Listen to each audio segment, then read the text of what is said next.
ಪ್ರಧಾನಿ ನರೇಂದ್ರ ಮೋದಿ ಭೇಟಿ ಬೆನ್ನಲ್ಲೇ ಬೆಂಗಳೂರಿಗೆ ಆಗಮಿಸಿದ ಕಾಂಗ್ರೆಸ್ನ ಯುವರಾಜ.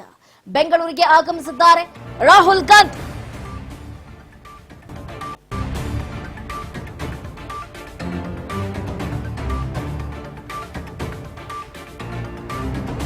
ಸಿಲಿಕಾನ್ ಸಿಟಿ ಬೆಂಗಳೂರಿಗೆ ಎಂಟ್ರಿ ಕೊಟ್ಟಿದ್ದಾಯ್ತು ಯುವರಾಜ.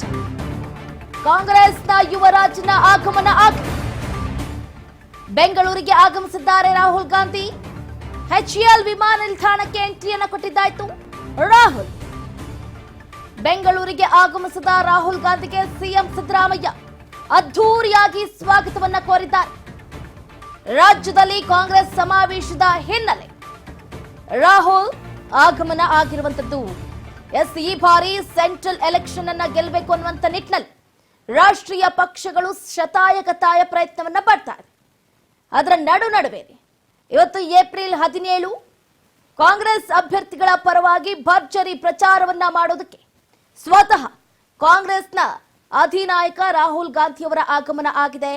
ಗಮನಿಸ್ತಾ ಇದ್ದೀರಾ, HAL ವಿಮಾನ ನಿಲ್ದಾಣಕ್ಕೆ ರಾಹುಲ್ ಗಾಂಧಿ ಅವರ ಎಂಟ್ರಿ ಆಗ್ತಾ ಇದ್ದಂತೆಯೇ ಸಿಎಂ ಸಿದ್ದರಾಮಯ್ಯನವರು ಪಕ್ಷದ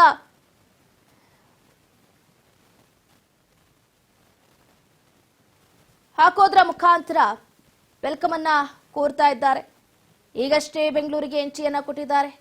ಇನ್ನೇನು ಅದ್ಧೂರಿ ಪ್ರಚಾರವನ್ನು ಕೂಡ ಆರಂಭ ಮಾಡಲಿದ್ದಾರೆ ರಾಹುಲ್ ಗಾಂಧಿ ಅವರು. 28 ಲೋಕಸಭಾ ಕ್ಷೇತ್ರಗಳನ್ನ ಗೆಲ್ಲಬೇಕು ಅನ್ನುವಂತಹ ಹಪಾಹಪಿ ಬಿಜೆಪಿಗೆ ಇದೆ. 3ನೇ ಬಾರಿ ಗೆದ್ದು ಈ ಬಾರಿ ಮತ್ತೊಮ್ಮೆ ಪ್ರಧಾನಿ ಹುದ್ದೆಯಲ್ಲಿ ನರೇಂದ್ರ ಮೋದಿ ಅವರನ್ನ ನೋಡಬೇಕು ಅಂತ ನರೇಂದ್ರ ಮೋದಿ ಅಂಡ್ ಟೀಮ್ ಬಹಳ ದೊಡ್ಡ ಮಟ್ಟದಲ್ಲಿ ಪ್ರಯತ್ನವನ್ನ ಪಡ್ತಾ ಇದೆ. ಇತ್ತ ಕಾಂಗ್ರೆಸ್ ನಾಯಕರು ಕೂಡ ಬಿಜೆಪಿಗೆ ಟಕ್ಕರನ್ನ ಕೊಡೋದ್ರ ಮುಖಾಂತರ ರಾಜ್ಯದಲ್ಲಿ ಅದ್ಧೂರಿಯಾಗಿ ಪ್ರಚಾರವನ್ನ ಮಾಡೋದ್ರ ಮುಖಾಂತರ ಮತಯಾಚನೆಯನ್ನ ನಡೆಸೋದಕ್ಕೆ ಗಾಂಧಿ ಕುಡಿಯನ್ನ ಈಗಾಗಲೇ ಕರೆ ತಂದಿದ್ದಾರೆ. ಬೆಂಗಳೂರಿನ HAL ವಿಮಾನ ನಿಲ್ದಾಣಕ್ಕೆ ಎಂಟ್ರಿ ಕೊಟ್ಟಿದ್ದಾಯ್ತು. ಇನ್ನೇನಿದ್ರು ಅಬ್ಬರದ ಪ್ರಚಾರವೊಂದೇ ಬಾಕಿ ಇರುವಂತದ್ದು. ಕೋಲಾರ, ಮಂಡ್ಯ ಹಾಗೆ ಬೆಂಗಳೂರು ದಕ್ಷಿಣದಲ್ಲಿ ಇವತ್ತು ರಾಹುಲ್ ಗಾಂಧಿ ಅವರು ಅಬ್ಬರಿಸಿ ಬೊಬ್ಬಿರಿಯಲಿದ್ದಾರೆ. ಒಟ್ಟಾರೆಯಾಗಿ ಈ ಭಾಗದಲ್ಲಿ ಅಂದ್ರೆ ಮಂಡ್ಯ ಲೋಕಸಭಾ ಕ್ಷೇತ್ರದಲ್ಲಿ ಏನು HD ಕುಮಾರಸ್ವಾಮಿ ಅವರ ಎದುರಾಳಿಯಾಗಿ ಕಾಂಗ್ರೆಸ್ ಅಭ್ಯರ್ಥಿ ಸ್ಟಾರ್ ಚಂದ್ರು ಅವರು ಸ್ಪರ್ಧೆಯನ್ನ ಮಾಡ್ತಾ ಇದ್ದಾರೆ. ಈ ಬಾರಿ ಅವರನ್ನ ಗೆಲ್ಲಿಸಿಕೊಂಡು ಬರಲೇಬೇಕು ಅನ್ನುವಂತ ನಿಟ್ಟಿನಲ್ಲಿ ಮಂಡ್ಯ ಲೋಕಸಭಾ ಕ್ಷೇತ್ರದಲ್ಲಿ ಭರ್ಜರಿಯಾಗಿ ಪ್ರಚಾರವನ್ನ ಮಾಡೋದ್ರ ಮುಖಾಂತರ ಮಂಡ್ಯದಲ್ಲಿ ಗೆಲುವಿನ ನಾಗಾಲೋಟವನ್ನ ನೋಡೋದಕ್ಕೆ ಕಾಂಗ್ರೆಸ್ ನಾಯಕರು ಒಂದು ರೀತಿಯಾಗಿ ಪ್ರಯತ್ನವನ್ನ ಪಡ್ತಾ ಇದ್ದಾರೆ. ಆ ಪ್ರಯತ್ನದಲ್ಲಿ ರಾಹುಲ್ ಗಾಂಧಿ ಅವರು ಕೂಡ ಭಾಗಿ ಆಗ್ತಾ ಇರೋದು ಮತ್ತೊಂದು ವಿಶೇಷ ಅಂತಾನೆ ಹೇಳ್ಬೋದು. ಇನ್ನು ಕೋಲಾರ ಲೋಕಸಭಾ ಕ್ಷೇತ್ರ ಕೋಲಾರ ಲೋಕಸಭಾ ಕ್ಷೇತ್ರ ನಿಜಕ್ಕೂ ಕೂಡ ಕಗ್ಗಂಟಾಗಿತ್ತು. ಕೋಲಾರ ಅದರಲ್ಲೂ ಕೂಡ ಕಾಂಗ್ರೆಸ್ ಅಭ್ಯರ್ಥಿ ಯಾರಾಗ್ತಾರೆ ಅನ್ನುವಂತಹ ಪ್ರಶ್ನೆ ಉದ್ಭವ ಆಗ್ತಾ ಇದ್ರ ನಡುವೆನೇ ಈಗ ಗೌತಮ್ ಅವರು ಕಣದಲ್ಲಿ ಇದ್ದಾರೆ. ಆದ್ರೂ ಕೂಡ ಅಲ್ಲಿ ಅಸಮಾಧಾನ ಅನ್ನೋದು ಸ್ಫೋಟಗೊಂಡಿಲ್ಲ. ಯಾಕಂದ್ರೆ KH ಮುನಿಯಪ್ಪನವರ ಅಳಿಯನಿಗೆ ಅಂದ್ರೆ ಚಿಕ್ಕಪೆದ್ದಣ್ಣನಿಗೆ ಟಿಕೆಟ್ ಕೊಟ್ಟಿಲ್ಲ ಅಂತ ಈಗಲೂ ಕೂಡ ಅಸಮಾಧಾನ ಸ್ಫೋಟಿಸ್ತಾ ಇದೆ. ಅದನ್ನು ಕೂಡ ಈಗ ರಾಹುಲ್ ಗಾಂಧಿ ಅವರು ಎಂಟ್ರಿ ಕೊಟ್ಟು ಅದೆಲ್ಲವನ್ನು ಕೂಡ ಕ್ಲಿಯರ್ ಮಾಡಬೇಕಾಗಿದೆ. ಒಟ್ಟಾರೆಯಾಗಿ ಬಹಳ ಜವಾಬ್ದಾರಿಯನ್ನ ಹೊತ್ಕೊಂಡು ಈಗ ರಾಹುಲ್ ಗಾಂಧಿ ಅವರು ರಾಜ್ಯಕ್ಕೆ ಎಂಟ್ರಿಯನ್ನ ಕೊಟ್ಟಿದ್ದಾರೆ. ನೋಡ್ಬೇಕಾಗುತ್ತೆ ಕೋಲಾರ, ಮಂಡ್ಯದಲ್ಲಿ ಹೇಗೆಲ್ಲ ಕಮಾಲನ್ನ ಮಾಡ್ತಾರೆ ಕೈ ನಾಯಕ ಅಂತ.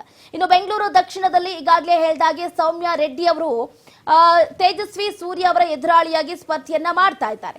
ಬೆಂಗಳೂರು ದಕ್ಷಿಣದಲ್ಲಿ ಕೂಡ ಗೆಲುವು ಅಷ್ಟು ಸುಲಭ ಇಲ್ಲ. ಮೋದಿ ಅಲೆ ಅನ್ನೋದು, ಮೋದಿ ವರ್ಚಸ್ ಅನ್ನೋದು ಬಹಳ ದೊಡ್ಡ ಮಟ್ಟದಲ್ಲಿ ಪಸರಿಸಿದೆ. ಹಾಗಾಗಿ ಈ ಭಾಗದಲ್ಲಿಯೂ ಕೂಡ ರಾಹುಲ್ ಗಾಂಧಿ ಅವರು ಮತಯಾಚನೆಯನ್ನ ಮಾಡೋದ್ರ ಮುಖಾಂತರ ಸೌಮ್ಯ ರೆಡ್ಡಿಯನ್ನ ಗೆಲ್ಸ್ಕೊಂಡು ಬರೋದಕ್ಕೆ ತುದಿಗಾಲ್ನಲ್ಲಿ ನಿಂತಿದ್ದಾರೆ. ನೋಡ್ಬೇಕಾಗುತ್ತೆ ಹಾಗಾದ್ರೆ ಈ 3 ಭಾಗದಲ್ಲಿ ರಾಹುಲ್ ಗಾಂಧಿ ಹೇಗೆಲ್ಲ ಪ್ರಚಾರವನ್ನ ನಡೆಸ್ತಾರೆ, ಮತಯಾಚನೆಯನ್ನ ಮಾಡಿ ಕಾಂಗ್ರೆಸ್ ಅಭ್ಯರ್ಥಿಗಳನ್ನ ಗೆಲ್ಸ್ಕೊಂಡು ಬರೋದ್ರಲ್ಲಿ ಎಷ್ಟರ ಮಟ್ಟಿಗೆ ಯಶಸ್ವಿ ಆಗ್ತಾರೆ ಏನು ಅಂತ.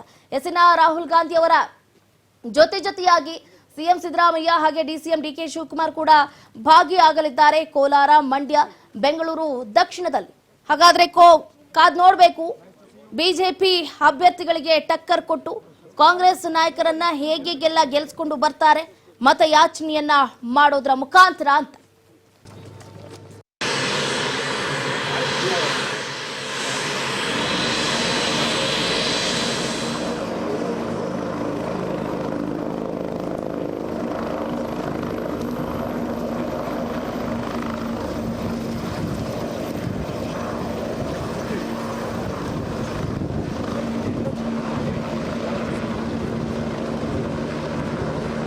I just use it as ಮಾಡ್ತೀವಿ.